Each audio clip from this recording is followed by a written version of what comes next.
نحمده ونصلي على رسوله الكريم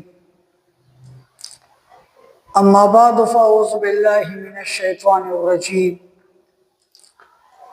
بسم الله الرحمن الرحيم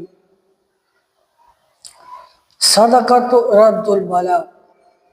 أو كما قال صلى الله عليه وسلم سبحانك لا علم لنا إلا ما علمتنا إنك أنت العليم الحكيم أو كما قال صلى الله عليه وسلم إن الله وملائكته يصلون على النبي يا أيها الذين آمنوا صلوا عليه وسلموا تسليما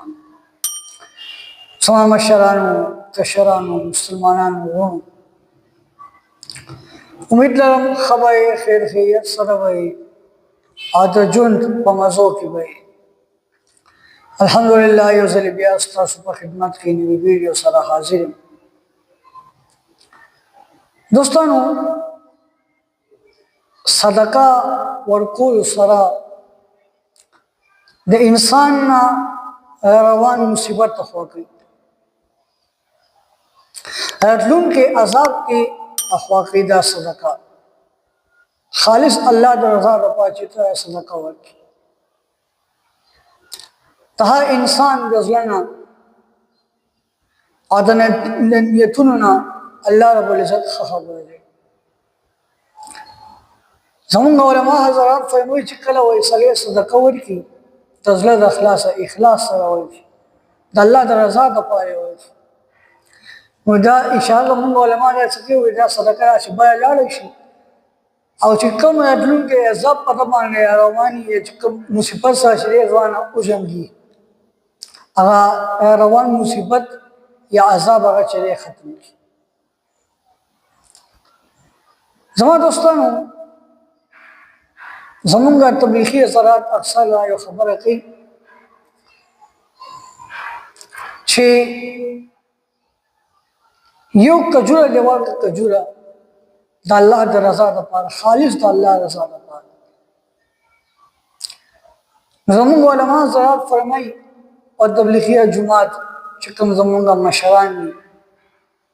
دا اخت غر عمر چرے تاستا اللہ پاک اجر رکھی قدر کرنگی دا دے اولٹ والی اور تاسو مخلوق دکاوے دا پارا ورکی نو الٹا پدغا وکول بانیم چرے پکڑ دے. مسلمان دوستانو صدقہ ورکول پکڑ دی دزلنے ورکوئی دا رب العالمین دا رضا دا پائی ورکوئی صدقی سرستاسو مال پاکی دی. بعض اوقات زمونگا دیر دا سشتا زمونگا مین دی فرین دی زمونگا رون آیا سی اگی صدقہ نہ ورکوئی زمان مال کرنی دی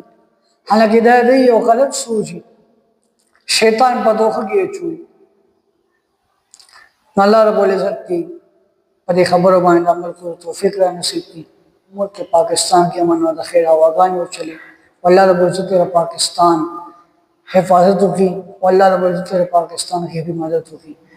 سبحان ربک رب العزت عما یصفون وسلام علی المرسلین والحمد للہ رب العالمین برحمتک یا ارحم الراحمین.